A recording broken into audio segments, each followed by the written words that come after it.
What is the framework? So if I was a founder of a brand and you're coming in, you can easily get to 15 million without necessarily the right infrastructure in play. You could You get know, to you 100 can million just, without the right yeah, infrastructure. It's amazing. yeah. It's amazing. Thank you so much for joining me today. You're welcome. I'm happy to be here. I am really looking forward to our conversation. I've geeked out about you for the last hour, Wow. and I feel like I know you really well. Very nice. Thank you.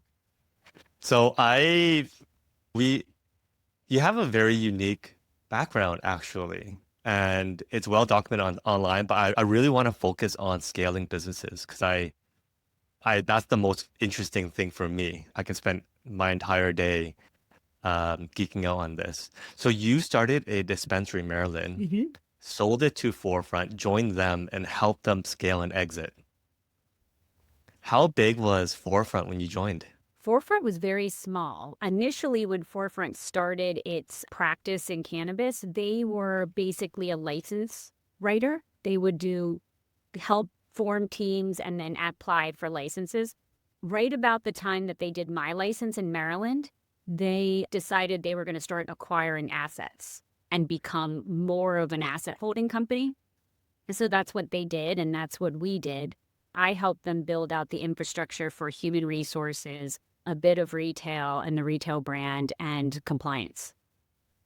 So what was the initial challenges? Because probably at that time, cannabis businesses were growing very fast. And when you accelerate growth without infrastructure, it can be very painful. So I'm guessing they had nothing. You joined. And how fast did the company grow? The company grew very rapidly. It was 2 years and 2 months to a public exit. So there was Wow. an RTO. We did a reverse takeover to a company in Washington State to go public. It was a company that was already traded on the Canadian Stock Exchange.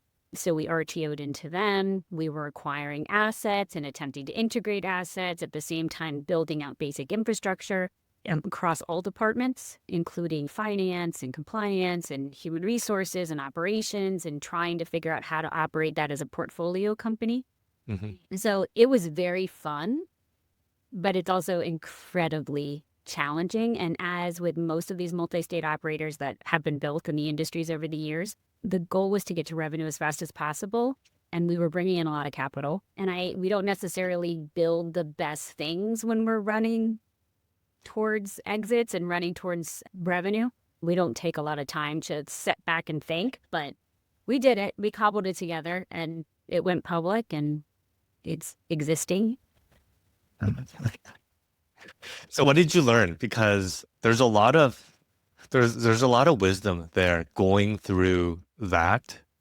I know that there are certain thresholds where, you pass a certain employee mark in a business, you have to reorganize the infrastructure. And then you hit another milestone, you have to reorganize the infrastructure. Communication gets broken down in between departments. I can't imagine doing five of those over 2 years.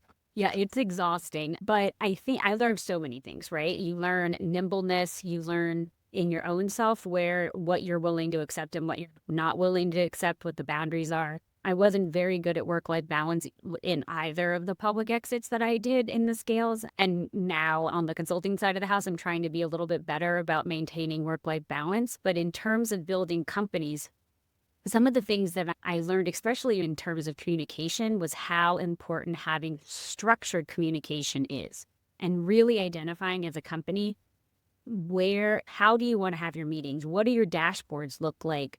And then setting up basic decision trees like in a RACI or a DARE model to understand who needs to give you input on certain discussions and decisions and who needs to be informed about the decision, who needs to consult on the decision, and who ultimately is the decision maker and the person that's responsible for effectuating that decision. Because sometimes it's not clear. You can be on a conference call and everybody's throwing ideas around.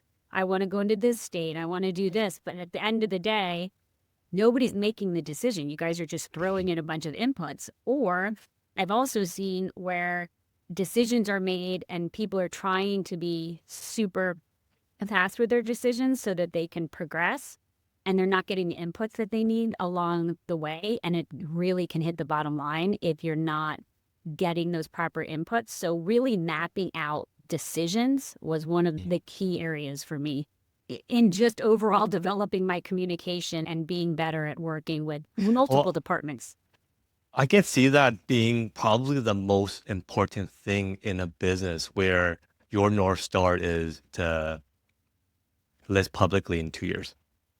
And so the growth and the amount of decisions that you have to make fast is a lot more than the typical business in business life cycle. It is, You but made even something, in typical businesses, it's something that I think is needed, especially as you start to ramp up on scale.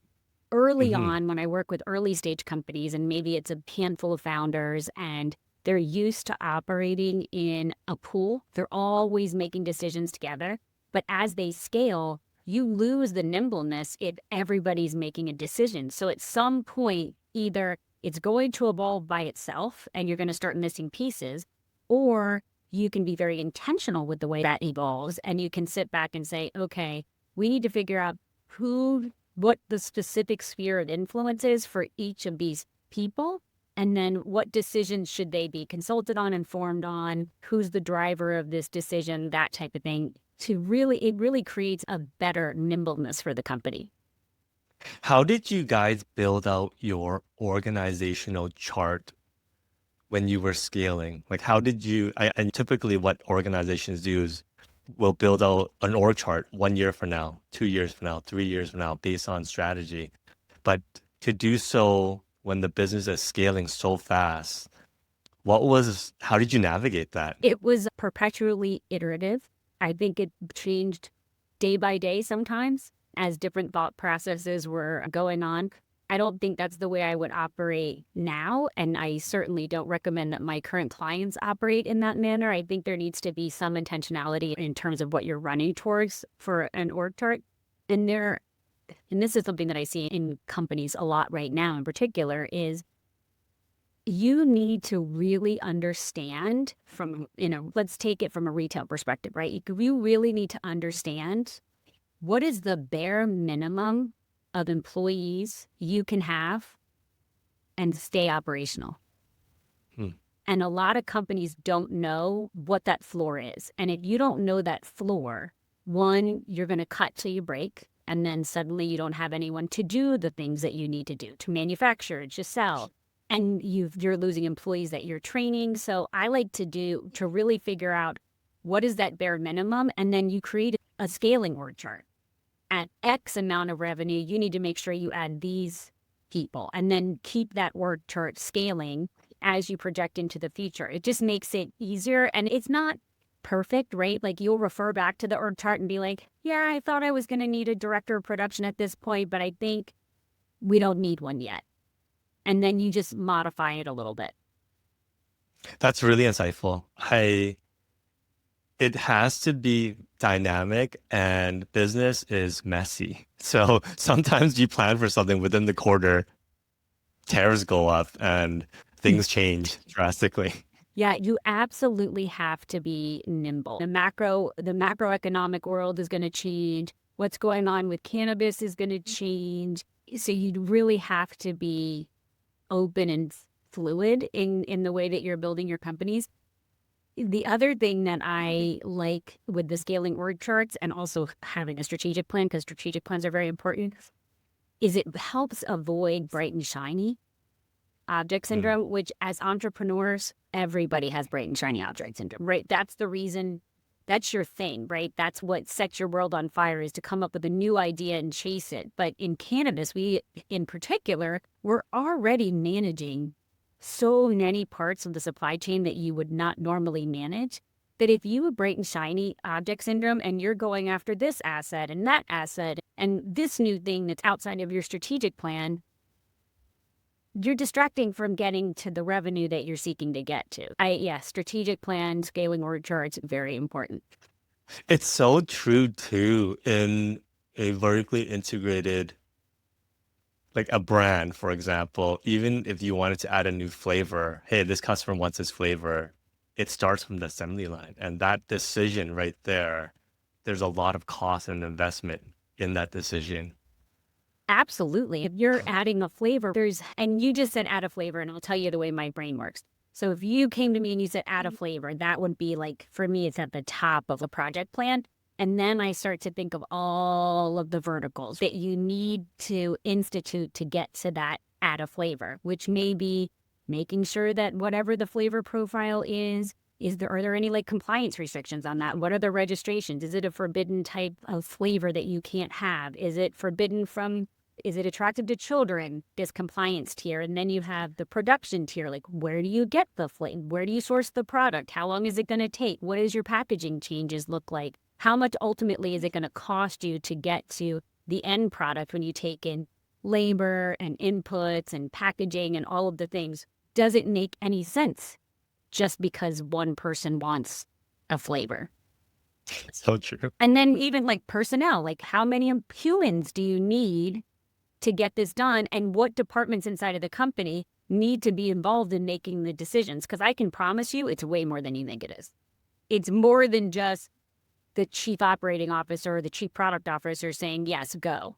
It's, okay, do you have the staff to support that decision? Do you have all the machinery you need to add the new flavor for this particular form factor? What's the timeline on how long it is before you're going to be able to get the additive to make that particular flavor? Is there a tariff involved in this flavor? Where are you getting the flavor from? What does your labeling look like now when you add to a new labeling? And then IT-wise, are you going to put that on the website? And what does that modification look like? There's so many parts that go into the end product that the consumer receives, but I love it. It's all fascinating. Entrepreneurs, and myself included, I'm talking about myself here. It took me a while to learn about just understanding the magnitude of opportunity cost. It's really easy to understand opportunity. It's really understand the actual cost that it takes. But to do that, you're giving up something. And what you're giving up maybe is core to your strategic direction, and which will hurt you in the long run. I don't know. I think about this a lot. I have a theory. And you help so many entrepreneurs. I find that the trait that an entrepreneur has in spades is the ability to start. You have an idea, you start without thinking about the risk, the acceptance, all of that stuff. That's a gift. So it's really easy to get a business from inception to, I say, product market fit, you know. But when you're trying to scale a business, that trait that you have that's innate in you gets in the way. It does. And we see that a lot I do some coaching with founders and new CEOs, right? There is a point at which founders who are operational founders who are in the company, there will be a point where they need to back away and go to the board. Either the company has grown so much that they're over their skis in terms of their skill sets, and they have a choice at that point to either up-level their skill sets and get more advisors around them to help them up-level, or they need to step away and hire someone who has a more specific skill set in that particular growth area of their company. And I think we're seeing this a lot in cannabis right now, especially with the MSOs, where the founders have got most MSOs to a certain point, and maybe now it's time to bring in somebody who's used to operating in this macroeconomic environment, someone who's used to all of these pressures, who's used to handling the level of debt that's existing in these portfolio companies. I admire Jeff Bezos so much because of that. It's very rare that you get an individual that starts a business in a garage and can be current with the skill sets that he needs all the way through managing $1 trillion business. It's very rare. It is very rare. One of his best skill sets is hiring the right people that can see the future and that can help you to get to the next level. You help take these two companies public, and then you started Gemini Twin Consulting and Wolf Meyer. What was the impetus of starting your own consulting business? Gemini, I actually started years ago. We started it when I first came into the industry, because my idea when I first came in the industry is I was going to help people get licenses and coach and do business strategy and all the things. And I had a few clients, And then I decided to go after my own license. So that pivoted a bit. And then after I left Ascend, because I was just exhausted, I decided to go back and do more consulting with people. I consulted with myself and also with a global management consulting firm called Carney for about 2 years. And then about 2 years ago, I joined Wolf Meyer, which is a company that was founded by a woman named Anna Ray Gradstein, who's been in cannabis forever. Initially founded Steep Hill out in California, and she also helped build NorCal Cannabis. Super smart, and both she and I had been consulting in the space and knew each other and had been talking to each other and leaning on each other, and decided we were going to combine our efforts and to consult together, because consulting can get very lonely if you're not inside of a firm.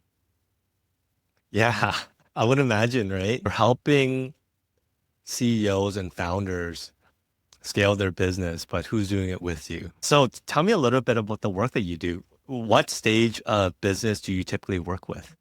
We work with all stages of business. I really like that middle. You're doing about 15 million in business. You have some basic infrastructure and you're really looking to scale. That's what I like. I don't mind working with startups per se, but they're not super well funded. If you're a funded startup, it's a little bit easier. But we do consultations with people that are early stage founders. We also do a lot of work with women-owned businesses, and we'll focus on the women-owned businesses and help them scale, do all kinds of advisory work. We're doing some governance work with a board in California right now. We're doing huge HR projects with a publicly traded multi-state operator, doing some cost cutting and some reorganization on the human resources side. So we do a variety of different things. Both Anna Ray and I have worn multiple hats in this industry and know the industry pretty well. Yeah, no, you guys have been around, and scaling a business in cannabis is more difficult than scaling other businesses, just the regulations. You want to be a multi-state operator. I would imagine that there's a lot of things that you have to go through in order to do that, different supply chains, all of these things. Based on your experience, what are the biggest factors when somebody comes to you, say, I'm a brand, I'm making 15, I want to take my business to the next level. Typically, where do you start? So we like to always start with a needs assessment. Now, clients don't always like starting with a needs assessment because they don't want to pay you to look around at all of their documentation and their P&Ls and their pro formas and all of the things. They don't necessarily love it, but it's really important for consultants who are not familiar with your business, who haven't worked in your business for a long time, to get in to really understand what the real pain points are. Oftentimes, people will come to us, potential clients will come to us and say, I need this fixed, whatever it is, some XYZ thing fixed. But when we get into the company, that's really not what needs to be fixed. That in terms of priority, it's low level. It might be something that's bothering them at that point, but we can see other areas that they need to fix and that will effectuate far better impact for them in terms of revenue or whatever the particular goal of the assignment is. But that needs assessment is the very first thing we like to do, is really get in under the hood. So with the needs assessment, are you also looking at the executive team, the infrastructure, where their tech stack, and what is the vision for the business? How big do you want to go? How many states? All of it. What is the North Star? And sometimes it depends on what someone hires us to do, right? So if somebody hires us to come in and help them build a strategic plan, we need to do basic mission and vision work. And it's amazing to me, a lot of companies will do mission and vision work very early on. It's the basic foundational thing that you do when you're doing a startup, but they never go back to it. They never go back to it. It's not well communicated to their employees, to the co-founders. And when you do a survey of all of the employees and the co-founders and even the management team, you might find like a thread of consistency amongst all of them, but oftentimes they're speaking in very different language. So if you can just parse out what that core thread is and get to a mission and vision, it really does help you align the company, both strategically and operationally, because then the employees know what they're running towards, and so does the company. That really changed our business when we hired a business coach. Shout out to Dean. We were in the process of implementing scaling up that framework, scaling up OKRs, Oh, etc. good. And we were doing it ourselves, right? Three founders doing it ourselves. And what we found was this is very inefficient. We need an expert to come in and can facilitate the questions and organize things so that we're a little bit more efficient with our time. And we linked up with a business coach that helps businesses scale and implemented scaling up. So the things that you've mentioned, what are the rhythms? What is the core values of the business? Like the core, what is the operating system? If we got hit by a bus, how do our employees operate? Oh, the hit by the bus And thing, I say all the time. If you got hit by a bus tomorrow, whoever in whatever seat they're sitting in the executive management team, would the company still be able to operate without you? And you would be surprised at how many the answer is no. Even large companies, the answer is no. They're saving so all of their documents are saved in emails. There's no back end information. There's no file architecture. There's no nomenclature. The data is all over the place. Nobody's using the data. It's just organized chaos. It's even somewhat unorganized chaos. So I'm a big advocate. I'm a huge advocate of bringing in a consultant that is in your space, has worked with other businesses before, has seen the picture before, and can help bring in different technologies into play. Do you, when you're coming in and you're helping a business scale to say 15 to 50, do you find that sorry, let me just think. Okay, yeah. Do you find that these businesses of 15, they're more or less guiding them on the rhythms of the business? What does that day-to-day consistent rhythms look like? What should be the meetings? Absolutely. Is it, and that's like the foundation of how the business runs.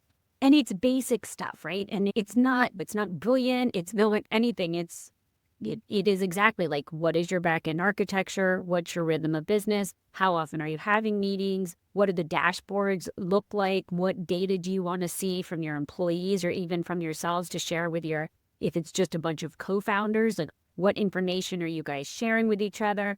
Do you have delegations of authority to make decisions on certain things within your sphere of influence? Is your company structured appropriately in terms of legal? Are you a corporation? Are you an LLC? Should you be an S corp? The basics, absolutely the basics. But that's foundation. It is That's the foundation. foundation. And what we see with companies is it doesn't matter how perfect you set up your foundation. At some point and scale, it's going to break.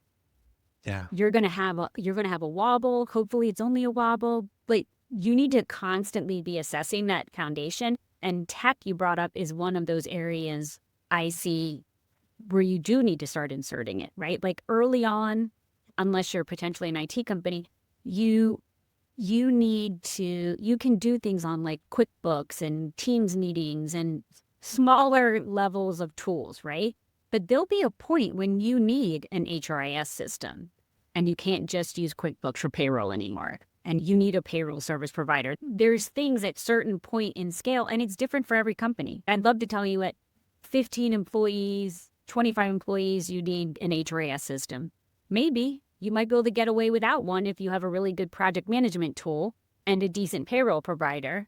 You might be able to push that on further on. But eventually, 75-ish employees, you're going to need a human resources information system to really make sure that you're servicing your employees appropriately. And you're going to need all other kinds of IT.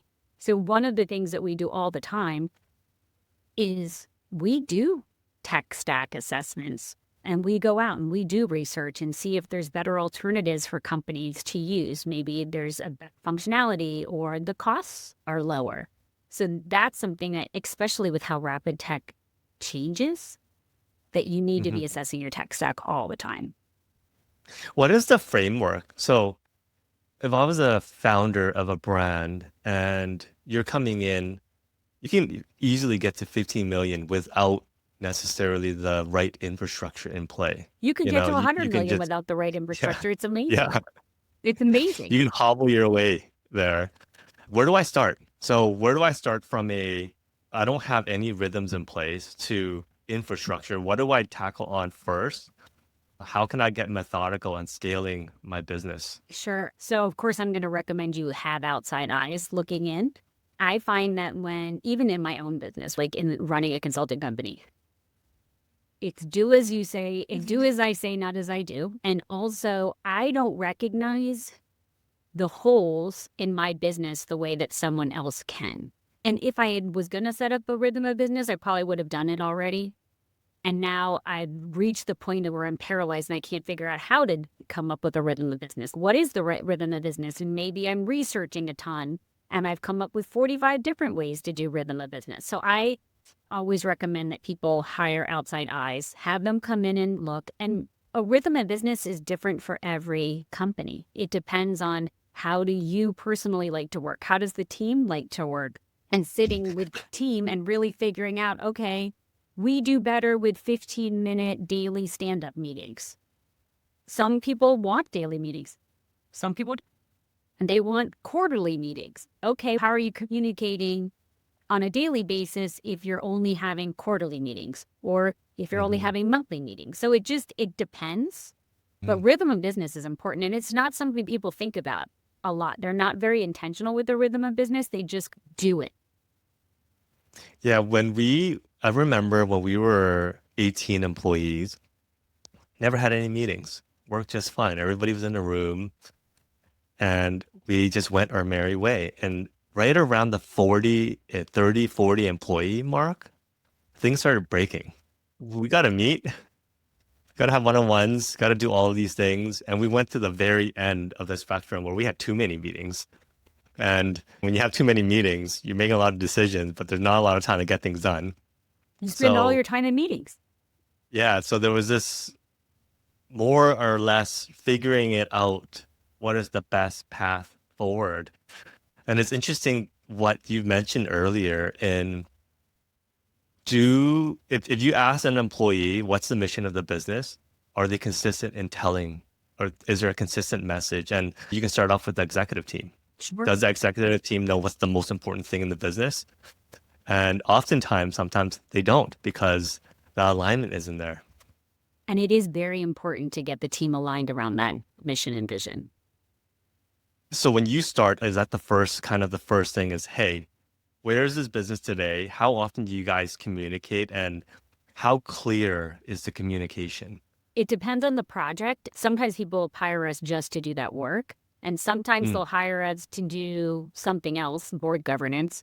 And we find out through the process that the mission and vision isn't aligned and that we need to go back and do a mission and vision exercise so that we can get everybody on the same alignment. So it just depends. I would love to be able to walk into every business and say, okay, what's your mission and vision? Does everyone know it? Let's do some surveys. Let's do an analysis. Let's make sure that the mission and vision that you currently have still works for today and will help you get there in the future and realign it. But a lot of times businesses just want to get to whatever the specific target is at that time, cost cutting or whatever it may be. So let's talk about some of the cool projects that you've worked on. Oh gosh, I've done all kinds of projects, even oddly enough, like SKU assortment analysis for retail providers. In fact, one of the areas that really stuck out to me for a RACI thing was a decision tree thing, was in a project I was doing for a company trying to help them figure out where they had lost some millions. And ultimately, what happened with that project was the root cause of why they lost money was because they did not have a decision tree. And so essentially what had happened was this company had decided to weight the decision making with marketing. And marketing was doing all kinds of marketing surveys and trying to figure out what moved the needle, what do consumers like, what do consumers not like. And they had determined, based on a study that they had done, that popcorn bud was the primary seller, and that's the one that you should just go to town on. So they put out a mandate, marketing, telling the company that they were going to focus on popcorn bud, and popcorn bud was going to be the focus for a primary seller. What they didn't do was talk to cultivation when they put out this mandate. So instead of having a discussion ahead of time, cultivation just took the premium flower, broke it all down into popcorn bud, and then sold it. Your margins are compressed. You lost millions of dollars. And maybe popcorn bud was something that this company should have focused on. Maybe it was just a one-off thing. But if they had more inputs into that decision before they made a mandate that this was going to happen, this was where they were going to go, this direction, they would have saved so much money. And that's where you start to see things breaking, right? Yeah, it's the cascade of consequences in an assembly line can be very dramatic if you're making a decision at the very top. Yes.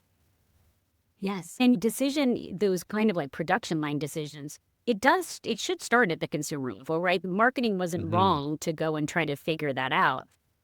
But you need all the way along that supply chain. Do you have packaging for the popcorn bud that you're rolling out? Like, what does that look like? And what's the timeline for getting that? And then, what they did to the premium flower, which did not help at all. Let's say if I was a brand and I'm in acquisition mode, what would be your top 5 checklists? Oh, gosh. Financials, for sure. You need to have financials. Human resources.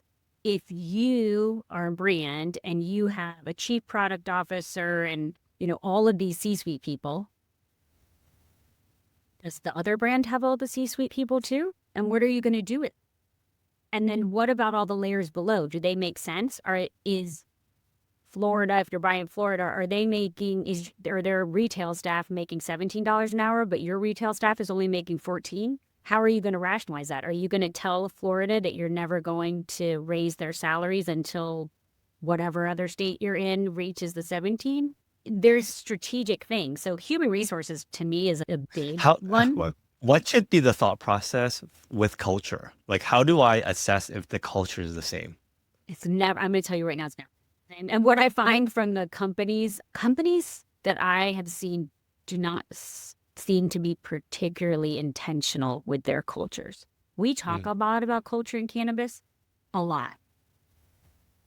Yeah, the industry is there's been so many financial hurdles in the industry, and when you're in survival mode, culture isn't the forefront of the problems that you're solving. It doesn't appear. And we have those macro headwinds as well, where we have a lot of people, we don't have a lot of people, but we have people making a lot of money at the top, right?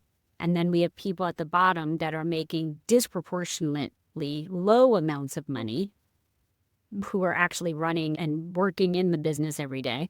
So they're at a disgruntled level because they're not making enough to survive. And maybe they have 3 or 4 other jobs on the side just to get by. So I find in cannabis in particular, we're seeing a lot of that angst, which is putting a lot of pressure on culture. And in an environment right now where getting another job is very difficult, we're not seeing people bop around to other jobs as quickly because the job market is suppressed. I think we're going to see more of an employer-focused company morale right now than we are going to see an employee-focused, which is unfortunate. I think companies that focus on culture do better ultimately. I think if your employees want to be there and want to come to work every day and believe in your mission, it's far more important than someone who's just taking this thing and moving it to another place because that's what they get paid to do. But I think we're going to have to be very intentional in the way that we work with employee culture right now. Yeah, I think about culture a lot. That's the space that we're in. And we can talk about this for hours or for days in terms of the right strategy for businesses. But you mentioned if I was a brand, I'm looking at the financials, I'm looking at their org chart. Their processes. How do they do business? Do they do business like you? Let's say you are a brand, and I'm thinking like a Kiva or something, right? You're a brand, and your model is asset light, 100% asset light. but you want to acquire someone who's actually a manufacturer. Does it make sense? Is this aligned with who you are as a company and with your processes? Why are you acquiring this person, this company? What's the purpose of that acquisition? When we look at acquisitions, I normally start and ask people, why are you even looking to acquire? I get expanding, but like, what's the purpose? Is it because you want to acquire a new talent along with an asset? Is it strictly an asset purchase? What is it? What are you trying to do here? What's the accomplish? What are you trying to accomplish? And I think it's important to know from the beginning which way you're going. So that's three. What would be the next two that should sway your decision in acquisition? Oh, there's so many. Debt, the amount of debt, your cap table. If your cap table is a mess, I don't know that I want to acquire someone who's got 300 and something people on their cap table, and maybe the cap table needs to get cleaned up. What does the potential deal look like? Certainly, you need to know, is this business making revenue? I'm seeing some deals now where people are getting acquired or acquiring for no money and not even stock. It's literally just, here's my company. I don't want to be responsible for the burden anymore. Gosh, that's an opportunity. It's a huge opportunity. And there's a lot of opportunity in cannabis right now. A lot of those types of opportunity, if you're willing to risk being able to operate whatever that acquiring target is a little bit better so that you can survive. Are there economies of scale in cannabis? There is on some level, right? There certainly from a health insurance standpoint, a generalized insurance standpoint, packaging. A lot of times you can get that. Some of the, certainly in product sales, if you are a multi-state operator and you're in 15 states, you're far more likely to be able to negotiate better product costs from other cultivators and from other companies. And you're also going to be able to negotiate shelf space a little bit better. So there's some economies of scale. There's not economies of scale like in CPG, where you have a thing creating a product in one place and it just goes out all over the world. We're just stuck in these little markets.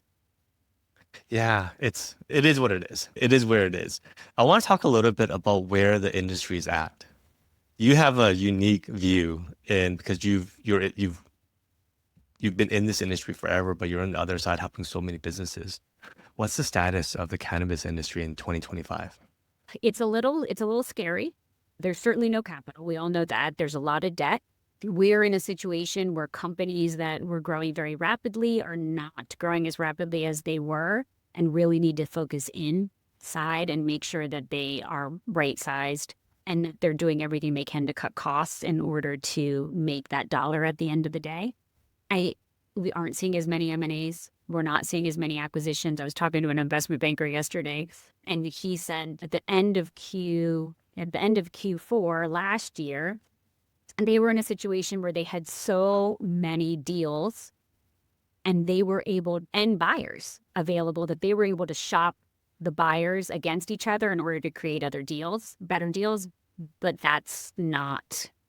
Why do you think it's dried up? I think part of it is because we're highly unlikely at rescheduling. So that 280E burden is not going away, and there's no kind of favorability stamp on the cannabis industry from the federal government. So I think that has fatigued the investors. They're not willing to put any more of that type of money in it.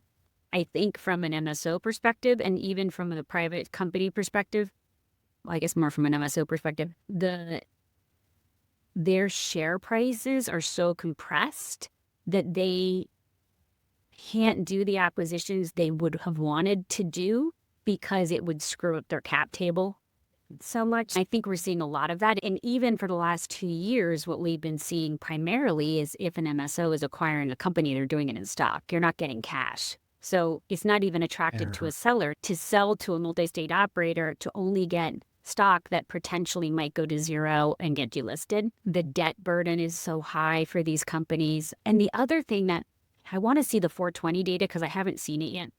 Anecdotally, I'm hearing that 420 sales were slower than they were last year, but I need to see what the data is on that. And I have heard for some operators, like Q1 was down 20%. in foot traffic, not just in price compression. So are we seeing a slowing of interest in the cannabis industry as it becomes more legalized and more destigmatized, instead of what we thought was going to happen, which would, as we got more normalized, people would flow in? I think we have some headwinds with intoxicating hemp and still the illicit market, right? We've got all of these pressures on the cannabis industry, and it's a very difficult industry to make money in right now. Some of the problems that you mentioned, I've actually seen in other industries as well. So restaurant industry sales are down, and the valuation, you see it in tech too. A lot of tech companies raised at the very peak 40 times multiple in revenue 2021. And now if they're to raise again or exit, everybody would take a discount. So they kind of have to grow to their last valuation. And so that has really slowed down acquisition in the tech space. Yeah, I think you're right. I think that's what we're seeing here. I've also heard hospitality's down for outside of restaurants, like hotels. People are not renting that. I think the instability in the economy right now is very concerning to people. They don't know, you don't really know if you're coming and going on any day. Are we in a recession? Are we heading to a recession? I think people just aren't spending as much money as they were. I know I'm not. I don't know why, but all of a sudden I just realized I haven't bought any clothes in the first quarter. Would you want me to buy more clothes? Yeah, it's an interesting time that we live in. I can't say I'm all for this, but I love uncertainty and volatility for whatever reason. I don't know. Because you're an But you entrepreneur. have, yeah, always fine. There's always an opportunity There is. in volatility. Always. If you position your business correctly, you have a strong balance sheet, strong fundamentals, you can come out of today ahead of everybody else. I agree. The Yeah. key is figuring out what that opportunity is, right? And hmm optimizing on it. Yeah. Before I let you go, I have to ask you this because 2025 is the year of agents. What have you seen? I've seen a lag in AI adoption in the cannabis industry, but you also see a lag in other service industries too. What are your thoughts where we are today in the adoption and what may get disrupted in the future?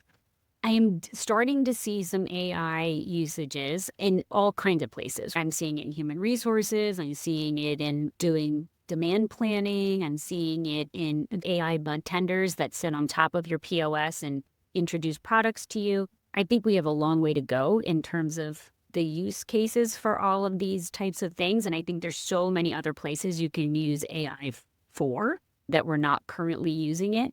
I'm intrigued by AI. I think AI could be very helpful for us in terms of getting some real insights into all of the data we've been collecting for a very long time. I it's I am it's where the world is going. And you made a really good point in that it's not only that the rocks can talk, it's the rocks can consume information. And never before that you can have so much context in your business. As say, if you're a founder or CEO of a company that is multi-operational, has thousands of employees, you can truly understand where your business is at now. Yeah. So much more than before. On a much more granular level. And we have a Yeah. ton of data in all of these companies, but maybe it's not set up correctly and it was hard to understand. Put an AI agent in there and let them start scraping stuff and teach them and guide the AI agent on the creation of whatever your end product is that you want to get. But AI is very intriguing. Yeah. Leah, I know that we're out of time. Before I let you go, how can our listeners find you? You can find me on wolfmeyer.com, and you can also find me on LinkedIn, Leah Heise, easy peasy. Thanks for joining me today. It was so fun, Tommy. Thanks.